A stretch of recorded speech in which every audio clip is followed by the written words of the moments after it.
Welcome to the news, the weekly show where TJ and I discuss the music news headlines and new music releases that have grabbed our interest and that we want to share with you.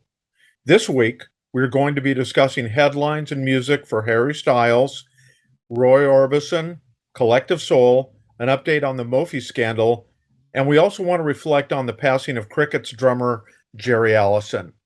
As always, we can't cover everything, so if we missed anything, please share in the comments and show us your support by clicking like and playing these videos to the very end so that the YouTube algorithm recognizes us. So, hey, TJ, how's it going? Doing good, doing good. Hope your week's been good. Hey, it's been very good, no complaints. Cool. I know there's a lot to talk about this week. Yes, there is. Of course, the big story this week is the fact that it's been announced, it's official now. Revolver is the next Beatles album that will receive the Super Deluxe Edition treatment and will feature a remix by Giles Martin. I released a very short video on it yesterday. We don't have a whole lot of facts right now, but I put that out yesterday, but just still wanted to, I know everybody wants to know your thoughts on it as well. Well, yeah, I'm very excited. Obviously, this has, I think, been rumored about as being probably the next Beatles classic that would be remixed, remastered, maybe benefit for some bonus tracks or alternate takes. So I'm very excited to see what's in store. I don't think we know too many details, although I guess it has been confirmed by the record label. So it's very exciting. Yeah, Apple has confirmed it. It is going to feature a Giles Martin remix. That much we know. But as to what any of the extras will be, at this point is anybody's guess, but a lot of people are guessing because that's what we Exactly. like to do here on the internet. But yeah, Exactly. Yeah. And it's been such a delight, these expanded versions like Abbey Road and Sergeant Pepper and the White Album. I mean, so I'm sure that this will not disappoint. I'm sure also the price tag will be a little hefty. But you know what? I'm sure like all the millions of Beatles fans out there, I'm sure TJ, you and I will be getting our hands on one of the versions of the deluxe edition upon its release, right? oh yeah, oh yeah. There's no doubt. None of these past editions have disappointed me. Exactly. And they've always been, I thought, priced reasonably for what was being offered, and I've never been disappointed by them. I don't think I have too much to worry about with this one either, but I'm still anxious to know what exactly we'll get. Apparently the next official announcement will be sometime in September. Right. That's That's not what I too had far heard off. too. Yeah. Yeah, so yeah, it'll be here before you know it, and speaking of that, I think I'm going to dive in with some of the news that I'm going to be talking Yes. about this week. When we know more about that, we'll come back to that obviously and feature that on a future Yeah. episode. But one thing I can confirm for this week is the 30th anniversary reissue of Roy Orbison's King of Hearts, and that's coming out on October 14th. Now, this was a posthumous release that was released sadly after Roy Orbison passed away, but it was a star-studded affair. Among the people involved, either on the production side or guest side, included names that will be no surprise, and everyone out there will know people like Don Was, Jeff Lynne, T-Bone Burnett, Katie Lang, Robbie Robertson. So some great people were involved with this album upon its release, but now it's going to be reissued on audio CD, digitally, and also as a limited edition LP pressed on red vinyl. And this new version has been completely remastered. So hopefully it's going to even sound better than it did 30 years ago. And it's also just a great excuse to reflect on Roy Orbison. There's been so much news and about like people like Elvis and this and that. I think a lot of times we almost forget about Roy Orbison, and he was such a great artist and had a voice like no other artist too. Absolutely. Ever, not only from his generation among rock's founding fathers, but since then, I don't think there's ever been anyone like Roy Orbison at all. Absolutely. I agree. Great. That's great news. If you don't mind, I'm going to pick it up from here now. I want to reflect on a story that you actually forwarded to me earlier in the week. Apparently, Rolling Stone magazine, UK only, featured pop star Harry Styles on the cover and christened him on the cover the new king of pop. And of course, as is to be expected, the internet got very angry which the internet does. And even Michael Jackson's nephew, Taj Jackson, called out Rolling Stone and tweeted, "There is no new king of pop. You don't own the title. You didn't earn it. My uncle did. Decades of dedication and sacrifice. The title has been retired. No disrespect to Harry Styles. He's mega talented. Give him his own unique title." And he wanted to make it clear, of course, that he's not upset with Harry Styles. It's no way an attack on him. It's just Rolling Stone.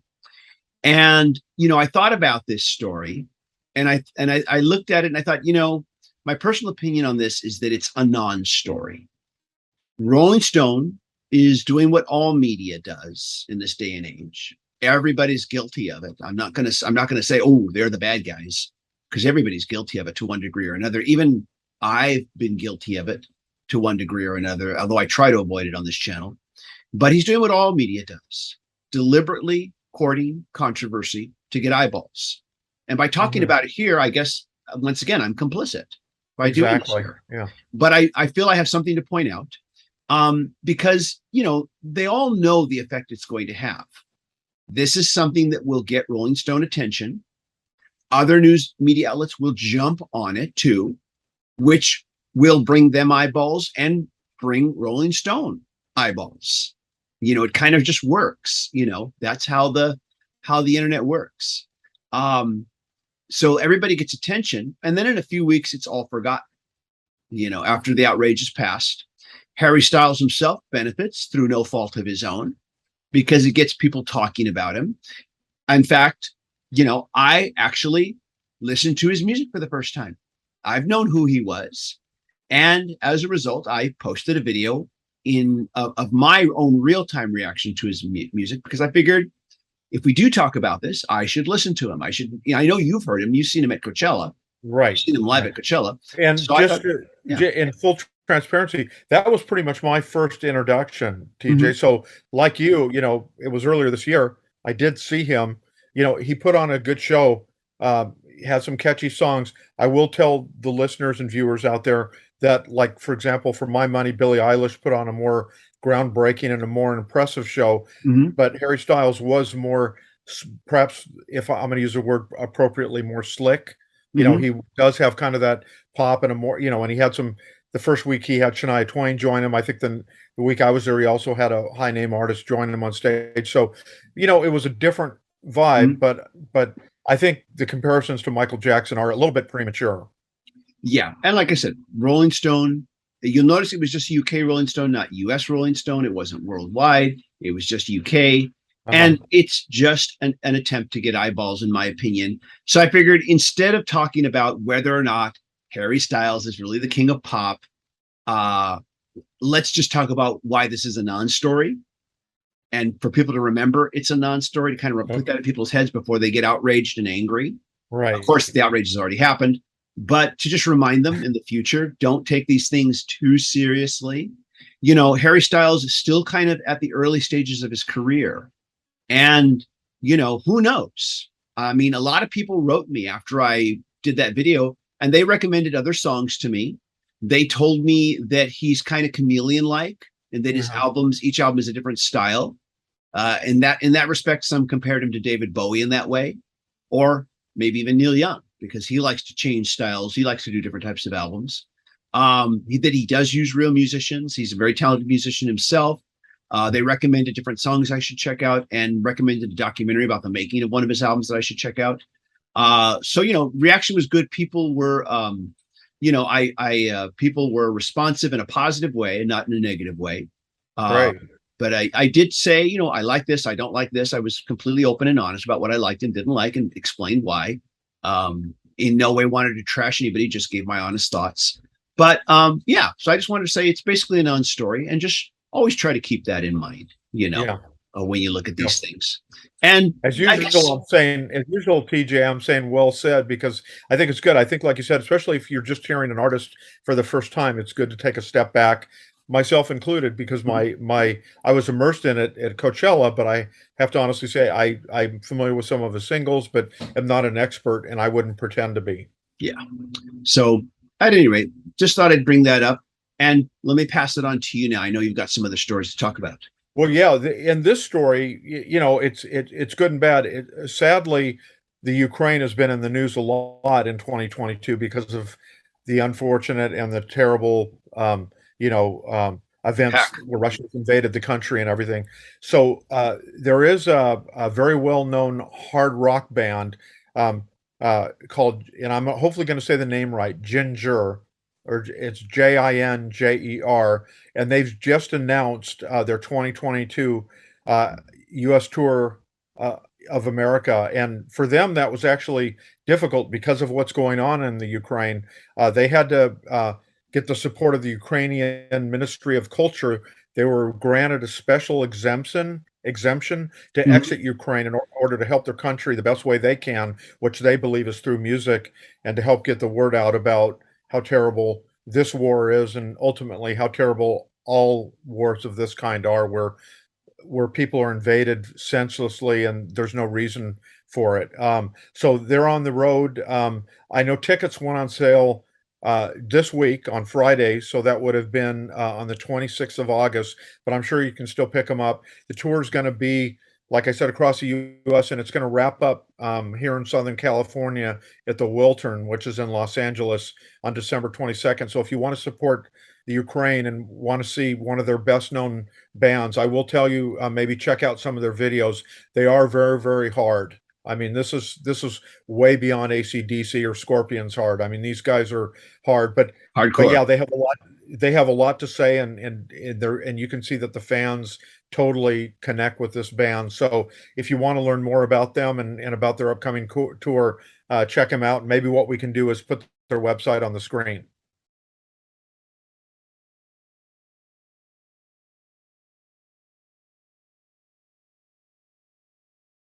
And but I'm glad for them that they've had the chance, they get the chance to go out and do this. I hope new normalcy returns to the Ukrainian people soon. I hope Yeah, peace returns to them very soon. And yeah. with that, I'll go ahead and just move on and going to discuss a story that I read in Far Out magazine. Of course, we've talked about the Mofi scandal, and recently, the luxury issue label Mobile Fidelity Sound Lab, known as Mofi to a lot of people, have been embroiled in a scandal after they admitted to allegations that they were no longer using entirely analog practices when pressing vinyl.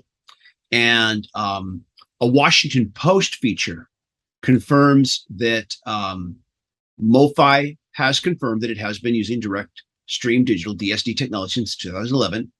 And this has now resulted in a new proposed class action lawsuit seeking damages Wow. and restitution, as reported in Billboard. The lawsuit includes diagrams outlining the vinyl production chain and Mofi's branding, which focuses on records that are labeled original master recordings and Ultra Disc One Step by Mofi. It argues that they have misrepresented products to consumers by using digital mastering in production. The complaint was brought forward by Adam Stiles, a resident of Charlotte, North Carolina, who argues that he's purchased multiple Mofi albums over the years. A specific anecdote in the lawsuit refers to a February 2022 purchase of the Pretenders self-titled album, which cost him $40, that he specifically purchased due to its original master recording designation. And as we all know, a lot of these albums, after they get pressed, they start to really climb high in the dollar amounts on the aftermarket because they are limited. The lawsuit notes, had Mr. Stiles been aware that the record used digital remastering or DSD technology, he would have not have purchased the record or would have paid significantly less for it. It then goes on to claim that other figures in the potential class action lawsuit were also similarly affected by paying a higher price for records from Mofi. On behalf of himself and the proposed class, Stiles is seeking restitution and damage. The lawsuit also alleges fraud, unjust enrichment, deceptive trade practices, breach of warranty, express and implied, and more. Mofi's attorney said in response, "We cannot comment on pending litigation matters at this time." I certainly understand that. But this is a new wrinkle. I thought this was kind of put to rest now, that everybody, was going to just move on from it. But this is a new wrinkle. Myself personally, I don't have a whole lot invested in Mofi because I only own probably like 2 Mofi releases. But I understand the anger, because a lot of people honestly felt that they were buying pure analog to analog, and that is what a lot of vinyl purists want. That's why they look for used records. That's why they pay high prices for used records that are in excellent condition, because they want that pure analog experience. Right. And I've noticed when I've bought nice copies, nice older copies on analog, there is something about that hearing it all analog, even though at sometimes the CD might have details, might have more clarity in details. There's just something about hearing all analog that just has excited me. So I understand the anger about this and why people would feel the misrepresentation, but this is just in its initial stages. So we'll see how this plays out. We'll see how this plays out. Yeah. Anyways, I will. Yeah, no, I was going to say it'd be interesting, and it doesn't surprise me that something winds up in the courts, right? A lot of times things do. Yeah, no surprise, I guess. And so, with that, I'll let you move on to hopefully happier news. Well, I am, and actually, I'm going to revisit a topic that we discussed on a previous episode of the news, but now we actually have music from the release. As I mentioned previously, the Smithereens are set to release a full-length album that was recorded between record contracts that they did way back almost 30 years ago in the fall of 1993. Now, thanks to Rolling Stone magazine, they published an article, and then they had a link to the video on YouTube. And the song is called "Out of This World," and it's a great song. With the late Pat Denizio, who sadly left us about 5 years ago. He's doing great, powerful lead vocals.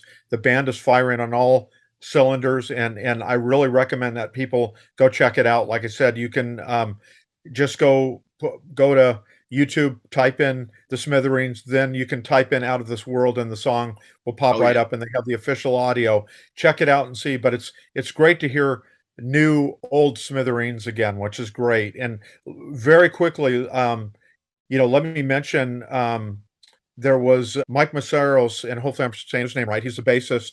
He said the Lost album remains only 80% finished and rough mixed. The feeling and style, however, are all there, outweighing any overdub or mix considerations. It is something new yet vintage, emerging from its warm analog tomb into a cold digital world. So it seems like the perfect segue from our previous topic, TJ. Absolutely. Cool. I'm glad you liked it. I know you were anxious to hear it. Yeah. And I'm sure a lot of other fans are anxious to hear it. I'm going to check it out too. And on that note, I want to recommend a new track also. I discovered this last week. It was just on my suggested new tracks, which I will always kind of flip on from time to time on Tidal and just see, okay, what are they suggesting? See what catches my ear. And this song absolutely stopped me in my tracks. It's entitled "Life According to Rachel" by LA singer-songwriter Madison Cunningham. I'd never heard of her before, but she has a new album coming out, and this is an advanced single. This song entitled "Life According to Rachel," it is a very beautiful song, but if I were to describe it, it feels like it came out of a lost musical from the 1970s. A good example would be like the musical A Little Night Music would be an example I might take it from. And I say that because it's heavily orchestrated. It doesn't feel like a band. It doesn't feel like a singer-songwriter recording. It's orchestrated. And so it has that production feel where I can almost see the stage. I can almost see the actress on the stage singing the song as part of some musical that I've never seen before. And I describe the song as sad, it's melancholy, and yet at the same time soothing. It feels instantly timeless. It's just one of those songs that makes me stop the busy world and just sit still and listen. And her upcoming album is called Revolver. It arrives September 9th via Verve Forecast Records. And I know it's an advanced track. She has some other advanced tracks too, which I'm going to listen to as well, just to see how they stack up to this one. But this definitely caught my ear, and I just wanted to share it with everybody else. Do yourself a favor, look up Madison Cunningham. The track is entitled "Life According to Rachel," and check it out. Let us know what you think in the comments. That's my recommendation for the week. And I want to hear what you got next, because I know you want to talk about an album. Yeah, I do. I want to talk about it, and I know it may cut out because of the way the Zoom thing. You can kind of see it, right? This is the latest album in return from Collective Soul. It's called "Vibrating," and this is a fantastic album. I have reviewed it in my column, but I wanted to bring it to this episode to also discuss it. This is, you know, one of the band's great albums. I mean, they're very well known for their initial albums where they had hits like "Shine" and songs that kind of put them on the map. But this is a very, very good album. A couple of songs on here I think are stack up with as good of songs as they've ever done. Like the opener, "Cut the Cord," almost kind of has this AC/DC power, but it has that kind of melodic element that I think Collective Soul brings to their songs. And there's a couple other songs that are just fantastic. There's a symphonic song titled "Rule Number One." Very, very beautiful chorus in kind of orchestral flourishes. And then my favorite song, and it really showcases how great a singer-songwriter Ed Roland is a song called let me see if I can remember. "All Our Pieces." That's it. I'm sorry, TJ. It was eluding my brain there. But this song is just, it's like you can't play it just once. You know what I'm talking about. You play it, then you got to hit rewind and and play it again. It's just fantastic. But this is a really good album, and I reviewed it and I loved it. But then I've been listening to it subsequent to my review, and then it's even measured up even higher in my mind. Really good album. Good. Glad to hear. Glad to hear. Yeah. And glad to see Collective still Soul. I know they've gone through some lineup changes, but glad to see they're still out there doing that. Yeah. I'll look forward to hopefully checking out that album soon myself. But glad you enjoyed it. I know you've been a big fan of the band. I want to transition now and just give a brief memorial to Jerry J.I. Allison, drummer for Buddy Holly and the Crickets, and co-writer on some of their biggest hits. He died earlier this week. He was 82 years of age. The official Facebook page for Holly announced Allison's death, though no cause or date for the death was given. But on Facebook, they wrote, "J.I. was a musician ahead of his time, and undoubtedly his energy, ideas, and exceptional skill contributed to both the Crickets and rock and roll itself. Becoming such a success, Buddy Holly is often heralded as the original singer-songwriter, but J.I. too wrote and inspired so many of the songs that would go on to be eternal classics." Allison was born in 1939, met Holly in the 50s, and the two began playing as a duo. Allison on drums, Holly on guitar and vocals. Per a bio on AllMusic, Allison even accompanied Holly to Nashville for his first unsuccessful recording session in 1956. He's credited as the co-writer on some of Holly and the Crickets' most famous tunes, including their debut single, "That'll Be the Day," and classics like "Peggy Sue" and "More Than I Can Say." After Buddy Holly's passing, the Crickets continued to tour and record into the 60s and beyond, and Allison established himself as a go-to studio musician, working with artists like J.J. Cale and Johnny Rivers. The band also got to collaborate with Paul McCartney, who provided piano and backing vocals to the band's 1988 single, "T-Shirt." And so just wanted to give a quick remembrance to him. And hopefully, if you have any comments you'd like to share about Jerry Allison, please do so in the comments. We will really appreciate it. And I don't know if you have anything else you want to say about this, Robert. Yeah, just very sad. I'm a big Buddy Holly fan, and I did once actually for the Orange County Register back in the day. I got to go to the Surf Ballroom, which is where Buddy Holly performed his final concert. Then I actually went to the famous cornfield where the plane crash occurred, where that inspired. That'll be the day the music died and all that kind of that mythology that we have today. But yeah, it's just very sad. Like we mentioned offline, we have so few of the founding fathers of rock left now. It's just and this is it's a tough blow when we hear the news. I mean, like this, it's just very sad that we're losing so many of these legendary artists. It really is, and I'm glad you wanted to highlight that on the show about Jerry. That's great. Glad to. Let's just always try to remember them by listening to the music and sharing it with others and reminding others about it. And with that, we'll close this segment of the news. Everybody, if there's anything you felt we should have covered this week that we missed, please let us know in the comments. We always appreciate hearing what you have to say. And if you like these videos, hit like, hit subscribe, and hit the bell notification icon. If you'd like to become a patron supporter, you will get access to exclusive weekly videos not available on this channel. And patron supporters get their name in the credits like you're seeing right now. And go to patreon.com/TJR the original. And but mostly, thank you for watching. And thanks for hanging out till the very end. We appreciate it. Take care, everybody, and we'll see you in the next video. Bye bye. Good, everybody.